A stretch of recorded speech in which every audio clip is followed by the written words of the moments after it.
Ako si Daniel. Hindi niyo kilala pero ito nangyari sa araw ko.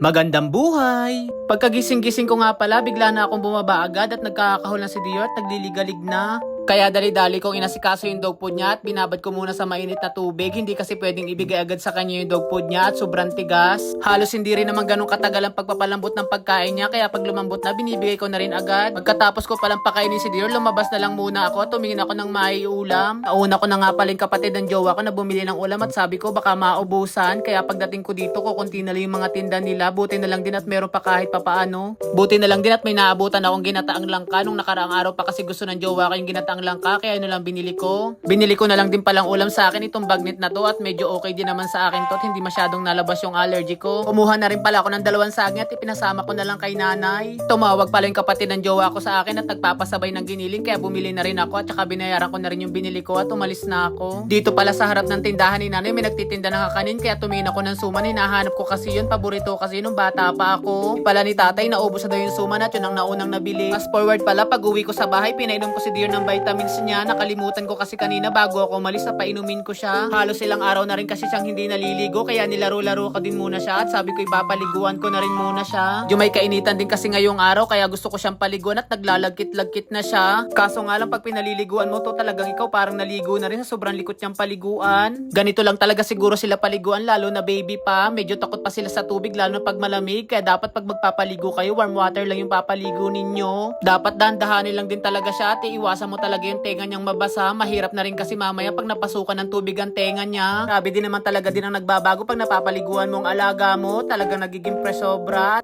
Halos napakabilis din lumaki ni Dear. Halos magtatatlong buwan pa lang sa amin pero napakalaki na at sobrang kulit pa. Ito palang inaano ko, sobrang nagpapabebe at kausap niya ang kanyang tata. Miss na daw niya at umuwi na. Lumabas din pala muna ako at bumili ng mame merienda dito sa bilihan ko lagi ng tinapay. Sanayan ko rin talaga dito sa Sampaloc, Manila na tuwing hapon nagme-merienda ako, samantalang nasa bayan ko hindi ko naman to nakakagawian. Talaga naman pag bumili ka dito ng tinapay, talagang mapapaibig ka sa dami ng mapipili mo. Kinahaponan pala, lumabas muna ako at kinuha ko yung sasakyan namin sa parking ng kapatid ng jowa ko. Agabi na rin kasi at magsasarado na to, kaya maaga ko siya kinuha. Mahirap na kasing masaraduhan at hindi ko makukuha yung sasakyan namin. Medyo may katagalan na rin kasi kami dito sa kapatid ng jowa ko. Sabi ko sa jowa ko, kailangan na rin naming umuwi at naubusan na kami ng masusuot. Hindi rin kasi ganun kadami na dala kong damit at kala ko ilang araw lang kasi kami dito. Kaya umakyat muna ako sa taas at nag-asikaso na ako at maliligo na. Habang kinukuha ko kasi sa sasakyan, nauna na yung jowa ko nag-asikaso. Pagkatapos ko palang maligo at bumaba ako, nakita ko tong bata na to nag-iikot. Sabi ko, wag kang magaganyan at baka mamay matumba ka. Buti na nga lang din tong batang ito at bumalik din kanyang sigla. Paano ka ba naman kanina? Kausap niya yung tata niya at sabi niya umuwi na daw. Inayos ko na rin pala yung mga gamit namin at mahirap na pag may naiwan. Kagaya ng mga nakaraang araw, mahalaga pang naiwan na yung gamot ko. Kaya sabi ko, pag ako pupunta doon, talagang lagi kong i-check at mahirap na pag may naiwan talaga. Halos hindi pa rin kami paalisin ng kapatid ng jowa ko at kami mamamasyal pa daw. Sabi ko, kailangan na naming umuwi. Sinabihan ko na lang siya na sabi ko, babalik na lang din kami uli. At bigla-bigla na lang sa aming may lumapit na bata at naglinis ng side mirror namin. Sabi ko na lang sa jowa ko, hayaan na lang at bibigyan ko na lang. Minsan din kasi pag may mga ganitong hindi nabibigyan, naninira ng sasakyan. Napadaan pala kami dito sa may drive-thru ng Dunkin', kaya sabi ko sa jowa ko, bili kami ng kape at medyo malayo-layo pa yung biyahe namin. Pero hindi naman ganun kahaba yung traffic, kaya sabi ko parang aabutin lang ng 1 hour and 30 minutes, kaya bumili na rin kami dito at para sigurado na rin. Mahirap na rin kasi ng patigil-tigil pag nasa SLEX ka na. Na rin pala kami dumaan sa Skyway at grabe, napakataasan ng bayaran ngayon sa Skyway. Hindi kagaya dati na napakamura lang. Tapos sasabayan ka pa ng napakamahal din ng gasolina. Syempre, no choice tayo. Kailangan natin bumili. Hindi naman kasi dinaandaran sa sasakyan natin kung hindi natin bibilihan ng gasolina. Napadaan din pala kami dito at napakaganda ng building na to. Sana balang araw makabili rin kami dito. Pero syempre, mangangarap ka, lubos-lubusin mo na. Mangangarap ka na lang syempre yung maganda na. Kaso napapaisip ako dito, paano na lang ako pag lumindol? Kaya sabi ko sa jowa ko, sa probinsya na lang kami ng bibili ng lupa at papagawa na lang namin ng magandang bahay. Hirap din kasi bumili dito sa Manila, parang pag bumili ka dito, hindi mo masasabing iyo. Tapos sabayan pa ng maraming sasakyan at laging traffic. Kaya sabi ko sa jowa ko, pagtanda namin, sa probinsya na lang kayo mag-i-stay at mas marirelax pa kami doon. Talaga naman kahit saan ka tumingin, talagang Christmas na at marami kang makikita mga Christmas lights. Sa tagal-tagal din pala ng biyahe na umabot din ng 1 hour and 30 minutes, nandito na rin pala kami sa bahay. Salamat din sa Diyos at kahit papaano nakarating kami ng ligtas. Paano ka ba naman sa SLEX, lahat ng daanan mo, napakaraming lubak. Nuha ko na rin pala tong gamit namin sa sasakyan at napakadami naming dala. Mahirap na kasing paabutin ko pa ng bukas at baka mainitan.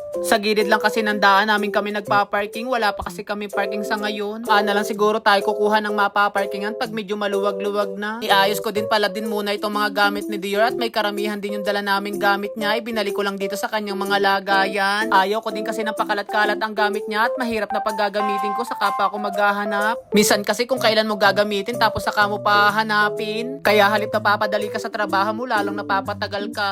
Inilagay ko na rin pala muna yung sapatos namin dito sa lagayan at sabi ko sa jowa ko sa isang araw na lang namin palalaman at grabe na rin yung dumi. Ilang beses na rin kasi namin nasuot at puting-puti kasi na kaya napakahirap niyan labahan. May natira pala kaming iba pa mga damit kaya binalik ko na lang din muna dito sa box. Ayaw ko kasi ng mga pangalis namin na nagugusot. Inayos ko na rin pala itong mga labahin namin at bukas ako magpapalaundry na at naubos na yung aming mga pang-araw-araw na damit. So yan guys, hanggang dito na lang. Thank you sa panonood. Bye-bye!